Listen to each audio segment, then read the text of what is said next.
The Box of Robbers. No one intended to leave Martha alone that afternoon, but it happened that everyone was called away for one reason or another. Mrs. McFarland was attending the weekly card party held by the Women's Anti-Gambling League. Sister Nell's young man had called quite unexpectedly to take her for a long drive. Papa was at the office as usual. It was Mary Ann's day out. As for Emmeline, she certainly should have stayed in the house and looked after the little girl, but Emmeline had a restless nature. "Would you mind, miss, if I just crossed the alley to speak a word to Mrs. Carleton's girl?" she asked Martha. "Course not," replied the child. "You'd better lock the back door, though, and take the key, for I shall be upstairs." "Oh, I'll do that, of course, miss," said the delighted maid, and ran away to spend the afternoon with her friend, leaving Martha quite alone in the big house, and locked in into the bargain. The girl read a few pages in her new book, sewed a few stitches in her embroidery, and started to play visiting with her 4 favorite dolls. Then she remembered that in the attic was a doll's playhouse that hadn't been used for months, so she decided she would dust it and put it in order. Filled with this idea, the girl climbed the winding stairs to the big room under the roof. It was well lighted by 3 dormer windows and was warm and pleasant. Around the walls were rows of boxes and trunks, piles of old carpeting, pieces of damaged furniture, bundles of discarded clothing and other odds and ends of more or less value. Every well-regulated house has an attic of this sort, so I need not describe it. The doll's house had been moved, but after a search Martha found it away over in a corner near the big chimney. She drew it out and noticed that behind it was a black wooden chest, which Uncle Walter had sent over from Italy years and years ago, before Martha was born, in fact. Mamma had told her about it one day, how there was no key to it, because Uncle Walter wished it to remain unopened until he returned home, and how this wandering uncle, who was a mighty hunter, had gone into Africa to hunt elephants, and had never been heard from afterwards. The little girl looked at the chest curiously, now that it had by accident attracted her attention. It was quite big, bigger even than Mamma's traveling trunk, and was studded all over with tarnished brass-headed nails. It was heavy, too, for when Martha tried to lift one end of it, she found she could not stir it a bit. But there was a place in the side of the cover for a key. She stooped to examine the lock, and saw that it would take a rather big key to open it. Then, as you may suspect, the little girl longed to open Uncle Walter's big box and see what was in it, for we are all curious, and little girls are just as curious as the rest of us. "I don't believe Uncle Walter will ever come back," she thought. "Papa said once that some elephant must have killed him. If I only had a key." She stopped and clapped her little hands together gaily, as she remembered a big basket of keys on the shelf in the linen closet. They were of all sorts and sizes. Perhaps one of them would unlock the mysterious chest. She flew down the stairs, found the basket, and returned with it to the attic. Then she sat down before the brass-studded box, and began trying one key after another in the curious old lock. Some were too large, but most were too small. One would go into the lock but would not turn. Another stuck so fast that she feared for a time that she would never get it out again. But at last, when the basket was almost empty, an oddly shaped ancient brass key slipped easily into the lock. With a cry of joy, Martha turned the key with both hands. Then she heard a sharp click, and the next moment the heavy lid flew up of its own accord. The little girl leaned over the edge of the chest in an instant, and the sight that met her eyes caused her to start back in amazement. Slowly and carefully, a man unpacked himself from the chest, stepped out upon the floor, stretched his limbs, and then took off his hat and bowed politely to the astonished child. He was tall and thin, and his face seemed badly tanned or sunburnt. Then another man emerged from the chest, yawning and rubbing his eyes like a sleepy schoolboy. He was of middle size, and his skin seemed as badly tanned as that of the first. While Martha stared open-mouthed at the remarkable sight, a third man crawled from the chest. He had the same complexion as his fellows, but was short and fat. All 3 were dressed in a curious manner. They wore short jackets of red velvet, braided with gold, and knee-breeches of sky-blue satin with silver buttons. Over their stockings were laced wide ribbons of red and yellow and blue, while their hats had broad brims with high peaked crowns, from which fluttered yards of bright-colored ribbons. They had big gold rings in their ears and rows of knives and pistols in their belts. Their eyes were black and glittering, and they wore long, fierce mustaches, curling at the ends like a pig's tail. "My, but you were heavy!" exclaimed the fat one, when he had pulled down his velvet jacket and brushed the dust from his sky-blue breeches. "And you squeezed me all out of shape." "It was unavoidable, Luigi," responded the thin man lightly. "The lid of the chest pressed me down upon you. Yet I tender you my regrets." "As for me," said the middle-sized man, carelessly rolling a cigarette and lighting it, "you must acknowledge that I have been your nearest friend for years, so do not be disagreeable." "You mustn't smoke in the attic," said Martha, recovering herself at the sight of the cigarette. "You might set the house on fire." The middle-sized man, who had not noticed her before, at this speech turned to the girl and bowed. "Since a lady requests it," said he, "I shall abandon my cigarette," and he threw it on the floor and extinguished it with his foot. "Who are you?" asked Martha, who until now had been too astonished to be frightened. "Permit us to introduce ourselves," said the thin man, flourishing his hat gracefully. "This is Luigi." The fat man nodded. "And this is Benny." The middle-sized man bowed. "And I am Victor. We are 3 bandits, Italian bandits." "Bandits?" cried Martha with a look of horror. "Exactly. Perhaps in all the world there are not 3 other bandits so terrible and fierce as ourselves," said Victor proudly. "'Tis so," said the fat man, nodding gravely. "But it's wicked!" exclaimed Martha. "Yes, indeed," replied Victor. "We are extremely and tremendously wicked. Perhaps in all the world you could not find 3 men more wicked than those who now stand before you." "'Tis so," said the fat man approvingly. "But you shouldn't be so wicked," said the girl. It's naughty." Victor cast down his eyes and blushed. "Naughty?" gasped Benny, with a horrified look. "'Tis a hard word," said Luigi sadly, and buried his face in his hands. "I little thought," murmured Victor in a voice broken by emotion, "ever to be so reviled, and by a lady. Yet perhaps you spoke thoughtlessly. You must consider, miss, that our wickedness has an excuse. For how are we to be bandits, let me ask, unless we are wicked?" Martha was puzzled and shook her head thoughtfully.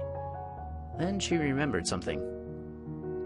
"You can't remain bandits any longer," said she, "because you are now in America." "America?" cried the 3 together. "Certainly. You are on Prairie Avenue in Chicago. Uncle Walter sent you here from Italy in this chest." The bandits seemed greatly bewildered by this announcement. Luigi sat down on an old chair with a broken rocker and wiped his forehead with a yellow silk handkerchief. Benny and Victor fell back upon the chest and looked at her with pale faces and staring eyes. When he had somewhat recovered himself, Victor spoke. "Your Uncle Walter has greatly wronged us," he said reproachfully. "He has taken us from our beloved Italy, where bandits are highly respected, and brought us to a strange country, where we shall not know whom to rob or how much to ask for a ransom." "'Tis so," said the fat man, slapping his leg sharply. "And we had won such fine reputations in Italy," said Benny, regretfully. "Perhaps Uncle Walter wanted to reform you," suggested Martha. "Are there, then, no bandits in Chicago?" asked Victor. "Well," replied the girl, blushing in her turn, "we do not call them bandits." "Then what shall we do for a living?" inquired Benny despairingly. "A great deal can be done in a big American city," said the child. "My father is a lawyer." The bandit shuddered. "And my mother's cousin is a police inspector." "Ah," said Victor, "that is good employment. The police need to be inspected, especially in Italy." "Everywhere," added Benny. "Then you could do other things," continued Martha encouragingly. "You could be motormen on trolley cars, or clerks in a department store. Some people even become aldermen to earn a living." The bandits shook their heads sadly. "We are not fitted for such work," said Victor. "Our business is to rob." Martha tried to think.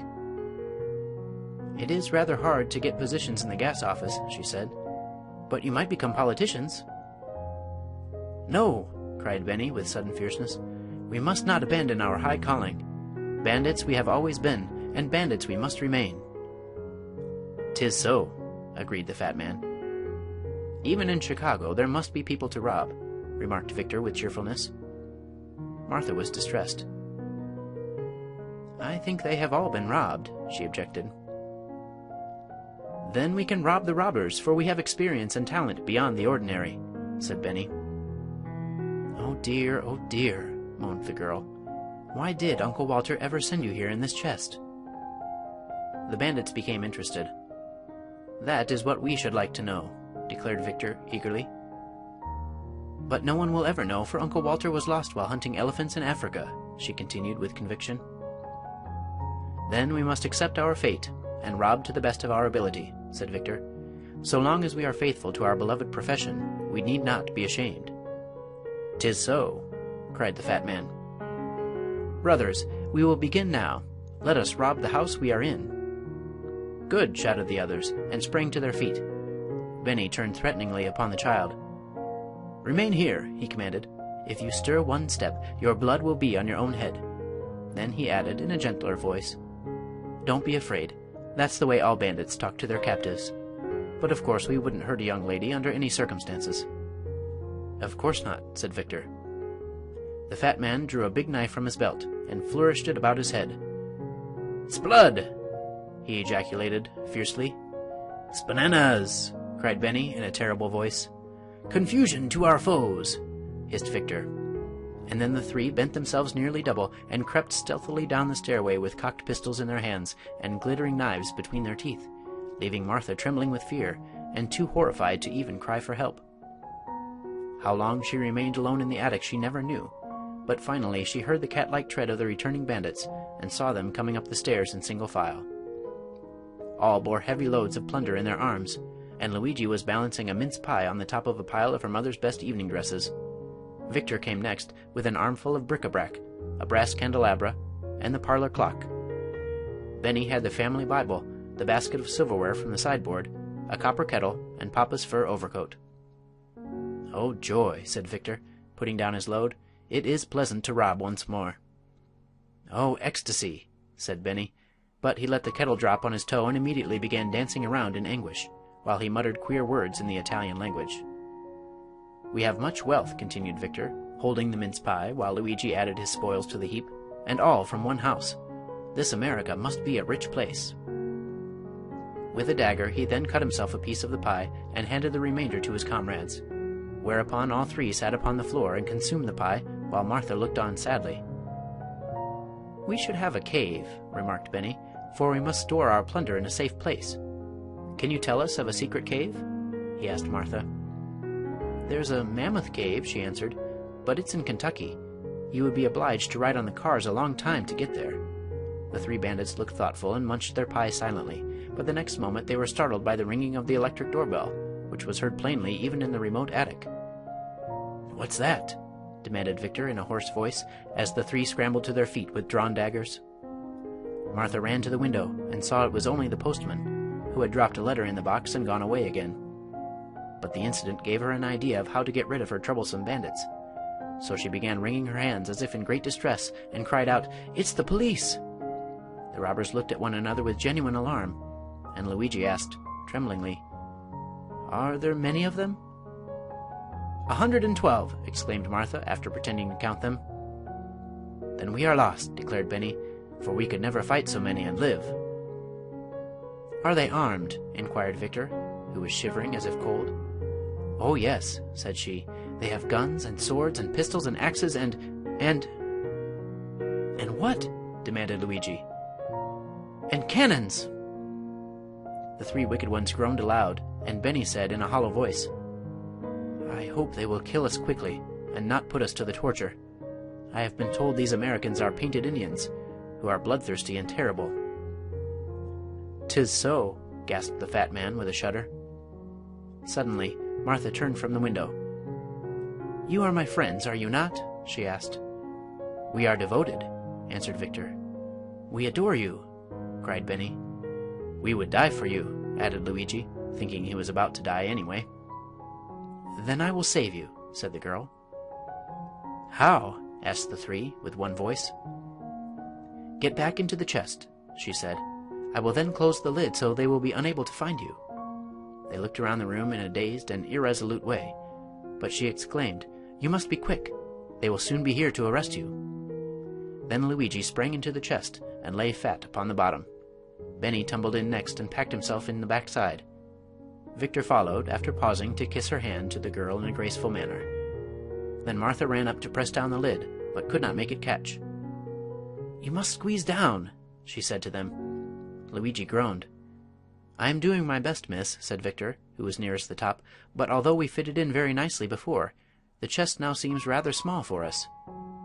"'Tis so," came the muffled voice of the fat man from the bottom. "I know what takes up the room," said Benny. "What?" inquired Victor anxiously. "The pie," returned Benny.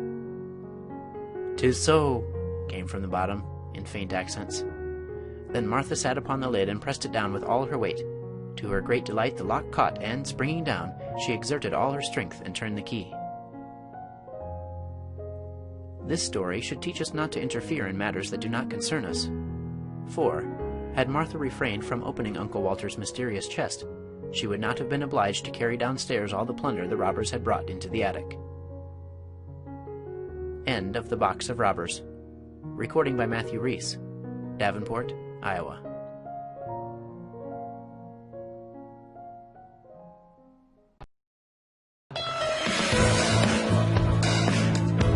If you haven't subscribed this channel, then click on subscribe button and press the bell icon. Now you won't miss any video.